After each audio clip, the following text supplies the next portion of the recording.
Hari ini, Senin 18 Januari 2016, akan menjadi satu lagi hari yang bersejarah bagi Universitas Multimedia Nusantara. Karena pada hari inilah akan dilakukan peletakan tiang pancang pertama untuk gedung keempat UMN. Gedung dengan 18 lantai ini diperkirakan akan selesai pada Agustus 2017.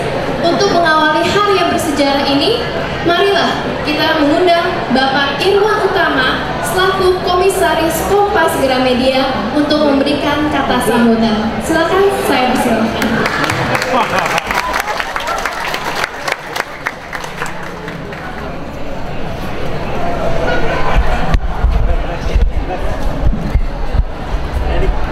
Selamat pagi Bapak Ibu. Assalamualaikum warahmatullahi wabarakatuh. Salam sejahtera. Waktu minggu lalu saya diminta Pak Teddy bilang hari Senin ini saya datang. Nanti ada acara resmian gedung UMN. Terus tadi pagi sebelum bisa sini saya mampir ke rumahnya Pak Yakob. Saya bilang ada acara di UMN. Saya tanya gedung yang mana, kan dulu udah dibangun. Ini ada satu lagi, saya bilang gak ada gambarnya. Terus dia mulai ngomong, ini memang waktu saya ngantar ke Singapura dia tidak sekali tanya, kira-kira Pak, kamu di UMN kan ya? Iya. Terus kamu ajar ini itu ya? Iya. Berkali-kali dia selalu ngomong soal UMN. Dan dalam pembicaraan itu dia selalu memberitahu bukan kepada saya dan tadi yang aku cuma cara makan, dia bilang ini saya itu dulu guru. Dia cerita dulu itu dia guru. Nah, terus waktu dia datang ke Jakarta, dia bilang bahwa dia itu akan mendapat beasiswa somewhere di Amerika atau apa gitu. Tapi terus dia ketemu dengan seorang Romo dia sebut siapa itu, yang bilang guru itu sudah banyak. Nah, yang nggak ada itu tenaga masalah. Lalu sehingga dia sekolah dalam jurnalistik dan menekuni dunianya sampai sekarang ini. Dan sekarang itu juga waktu menerima penghargaan dari Tahir waktu itu dalam pidatonya itu yang saya bacakan itu, dia bilang saya ini bukan pengusaha, dia ini wartawan. Nah, terus yang hari-hari tua dia selalu ngomong juga, wah dulu itu saya guru, Pak Oyong juga guru, Pak Rasinta juga, Pak Kasimo juga. Nah, terus teman-teman saya itu kan juga guru, Pak Sontoro, Pak gitu. Nah, jadi waktu dia cerita ya, Pak saya almarhum Pak Rasinta itu adalah pendiri Atmajaya, salah satu pendiri Atmajaya. Almarhum Pak Oyong itu adalah salah satu pendiri Universitas Tarumanagara. Lalu Pak Kasimo itu kalau nggak salah juga terlibat dalam pendirian MPPN dulu, kalau nggak saya dengar ya. Beberapa nggak coba di. Nah, terus dia juga ingin membuat sesuatu apa gitu ya. Dia pernah bilang, saya nih kalau saya nanti satu hari dipanggil Tuhan, ada sesuatu yang saya bisa berikan kepada bangsa dan tanah ini. Kalau sekarang saya bikin ini, ya ada laporan, ada masalahnya, kemudian hotel, lalu apa satu lagi itu toko buku ini juga ada masalahnya. Artinya begini, satu hari mungkin pemiliknya bisa berubah-ubah jadi lebih, karena berdasar sejarah itu tidak ada yang dipegang oleh satu keluarga atau satu lembaga terus turun temurun enggak. Tapi kalau universitas ya tetap gitu, walaupun dia nggak ada sama sekali ya tetap. Seperti kayak Republik ini yang mendirikan, siapa yang mendirikan? Proklamatornya ada Bapak Soekarno dan Pak Hatta. Seperti juga di KG, ya pendirinya siapa? Sama kayak sekarang. Nah, sehingga dia bilang, udah waktu itu bikin universitas. Tapi saya dengar, nah ini saksinya ada Pak Dewi. Waktu itu sempat di-scratch untuk pendirian universitas ini. Dia tidak disetujui oleh manajemen pada saat itu. Saya waktu itu belum masuk ke dalam. Ini saksi sejarah, orang-orangnya masih ada, ini juga masih ada, manajemennya masih ada. Silakan tanya, ya. Tapi Pak Yaakob lalu panggil Pak Teddy. Ini cerita loh, ini true story, ini saya ceritakan true story ya. Apa namanya kalau orang bilang tuh behind the scene, istilahnya untuk film. Panggil Pak Teddy, waduh, saya ini kan ingin membuat sesuatu untuk negara ini apa ya? Oh nggak boleh gitu. Terus saya dipanggil sama Pak Yaakob. Saya berdua nih dipanggil. Coba ini kita harus bikin universitas. Lalu keluar dari kamarnya Pak Yaakob, saya dipanggil tempatnya Pak Teddy. Itu sampai kamarnya bisa agak jauh. Terus saya begitu masuk ke tempatnya kudanya putih ya, itu ruangannya. Wah itu permintaan kalian kok silang apa ya? Terus itu ya coba seminggu kita pelajari dulu gitu. Nah terus satu hari yang bersyukur kira-kira Pak Yaakob tuh ingin membuat satu universitas yang tidak umum, yang tidak seperti yang sudah-sudah gitu. Lalu ya mengenai teknologi, mengenai ilmu masa depan, kira-kira begitu. Di mana itu Pak Teddy gitu? Nah ini ada, kita jawabnya masih di Malaysia, kita di Malaysia ada. Bisa kalau jauh lah. Namanya Lim Kok Lim. Terus datang saya sama Pak Teddy ya, ingat waktu itu ya Pak Teddy ya. Sama Jeremy Thomas. Nah, Jeremy Thomas, iya. Nah, Jeremy Thomas ini karena dia ada keturunan India, dia kenal baik dengan CEO-nya apa tuh namanya TV di Malaysia kan, bukan kabel apa namanya dulu Pak, yang pernah ada di sini apa namanya? Astro. Ketemu saya yang kenalin ke Mr. Raffi itu si Jeremy ini karena sama-sama orang India kan. Ngobrol-ngobrol di sana ya mengenai feature teknologi seperti apa, nanti kabel seperti apa, radio seperti apa, kita masuk ke dalam-dalam menjadi luar biasa itu kan 10 tahun yang lalu ya Pak Teddy, 10 tahun lalu. Nah dari sisi itu kita ngobrol-ngobrol, terus dibawalah kita ke Lim Kok Lim. Saya pikir Lim Kok itu satu profesor ya. Enggak, itu orangnya gondrong, pakai sepatu sendal ya, bajunya agak santai gitu karena memang dia rektor, dia pendiri juga, dia yang membuat sekolah itu. Dan dia bilang, dulu kami bikin sekolah ini kita tertawakan orang, tidak ada yang ingin membiayai, bank tidak membiayai, donatur tidak membiayai. Lalu Mister siapa yang biaya ini? Yang biayai waktu itu pemerintah Malaysia. Dokter Mahathir Mohamad disediain tanahnya, ininya apa namanya, tanah dan uang untuk membangunnya dan sebagainya. Oh, jadi juga seperti ini ya. Nah, seperti ini Mas Iwan. Kita lihat kampusnya. Ini kayak di sini lah, cuma di sana itu ya gedung tinggi ya Pak Teddy ya. Main aja itu level itu 2 lantai, ada bagian animasi, ada bagian untuk apa broadcast, ada packaging waktu itu ya. Udah besar. Diantar langsung sama Mr. Lim Kok Lim itu. Nah pulang ke sini seminggu kemudian Pak Teddy ajak saya. Mana sih itu tanah yang dulu kok nggak disetujui gitu ya? Diajak misalnya. Ini tempatnya Mas Irwan katanya. Yang mana Pak Teddy? Orang di sawah semua mau kebun dia bilang. Itu pohon kelapa itu sama ujung itu, itu kita ada batasnya.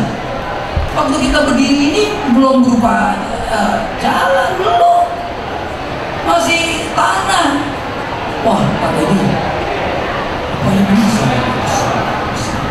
Pokoknya kita harus mesin dari Yakob. Lalu saya tanya, siapa Pak Teddy itu? Rektornya. Dari tempat kita kan ada rektor. Lalu pengacara-pengacara siapa? Apa Pak Yakob? Terus senior-senior itu ngerti mengenai teknologi, mengenai tech, mengenai apa digital apa segala.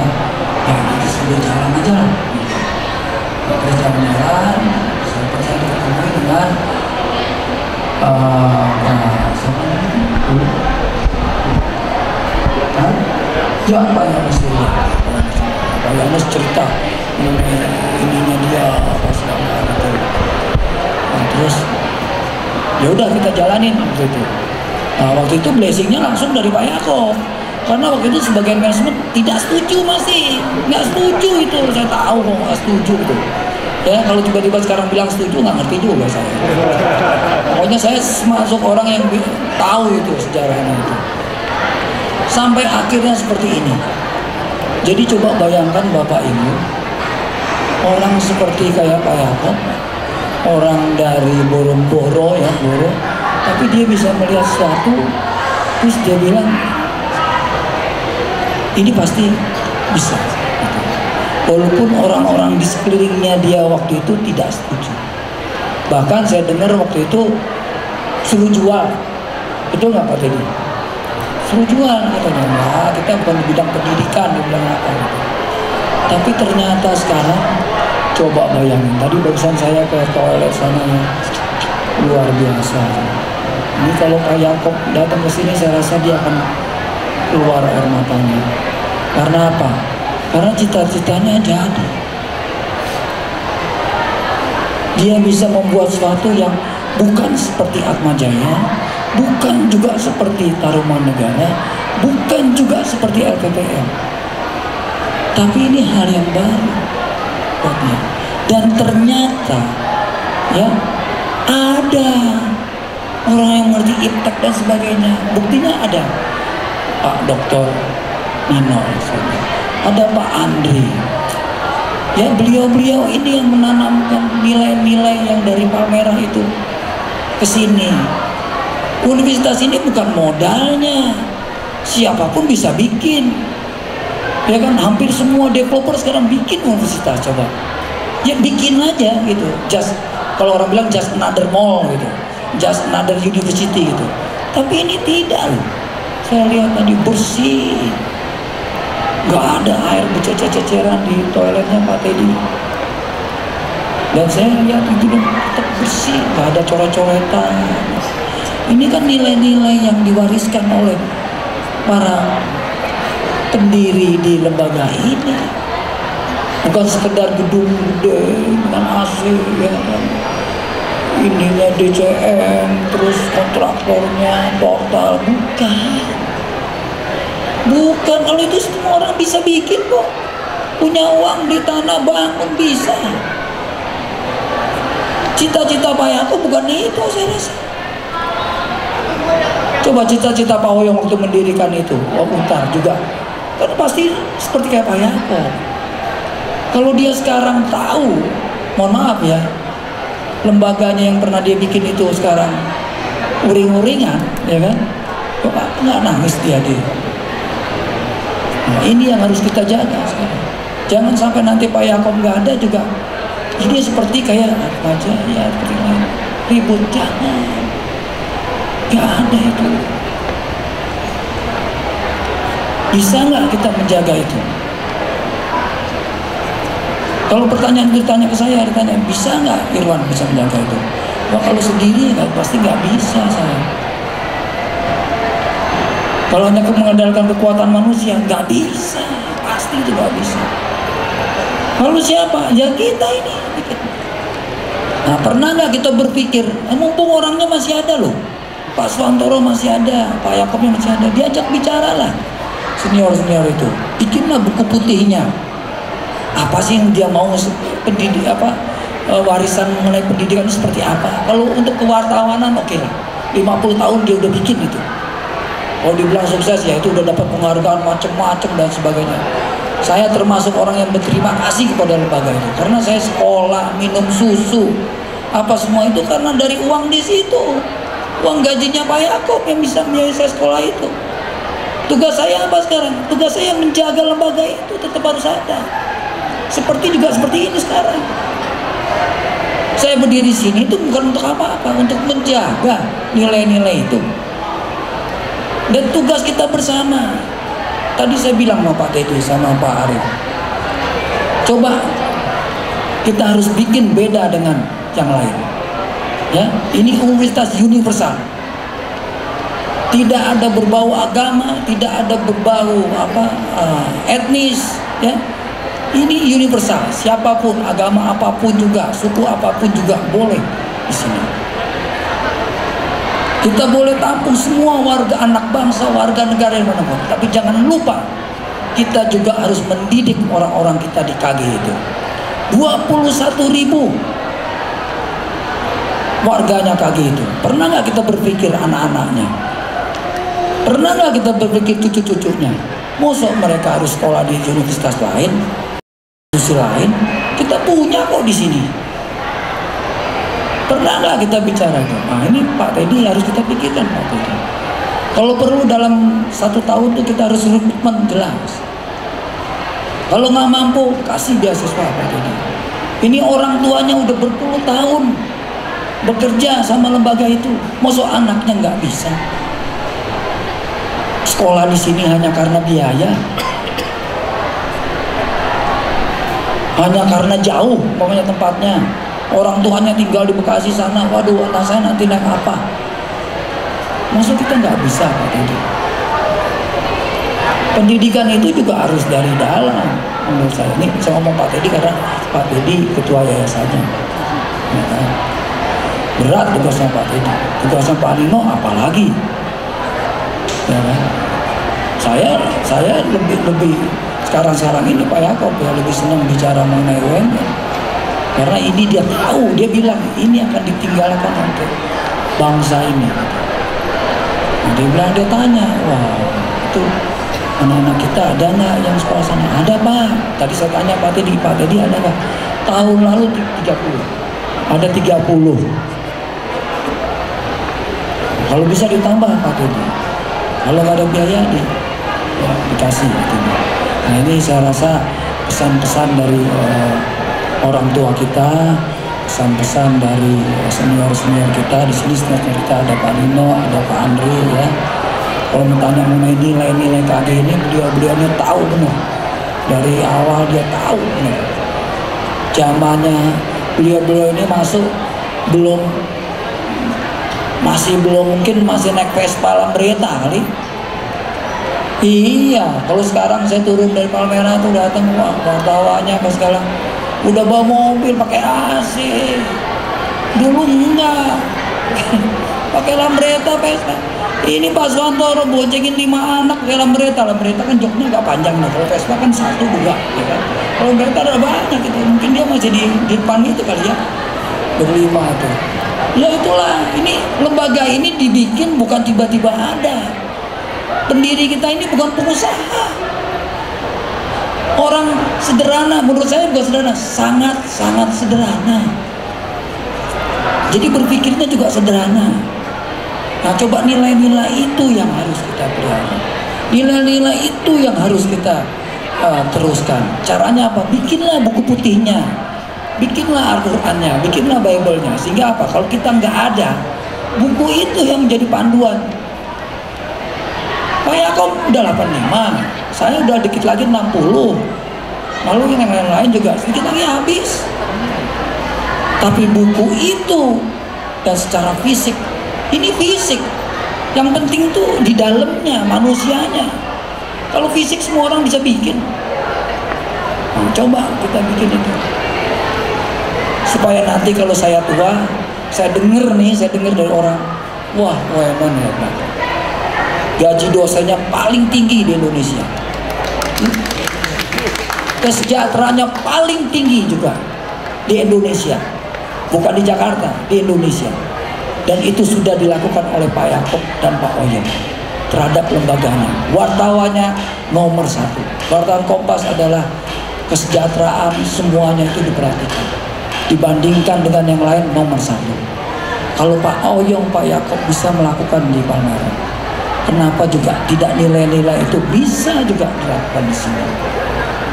Tidak perlu sekarang, ini berjalan. Palmerah itu 50 tahun. Tapi di sini jangan nunggu 50 tahun dong.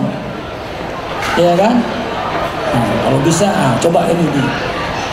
Ingat ya, gaji, kesejahteraan itu nomor 1. Karena bagaimanapun juga itulah tujuan kita membuat sesuatu. Bukan apa-apa. Pak Yakob selalu ngomong itu. Ya, kita membuat sesuatu itu adalah titipan. Kalau kita dikasih lebih titipan oleh Tuhan, harus ingat ya Tony, dia manggil saya Tony. Apa Pak? Kelebihan itu adalah milik orang lain yang kamu harus bagikan. Bukan kamu simpan untuk diri kamu sendiri.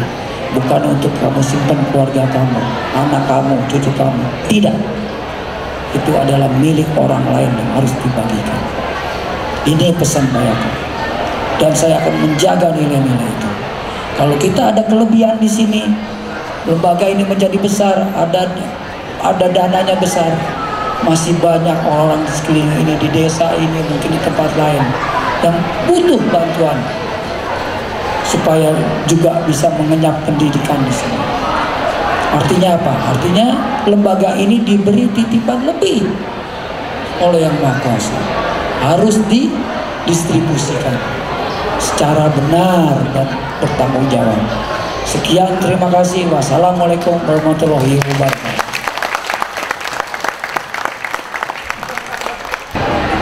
Baiklah, inilah dia peresmiannya. 3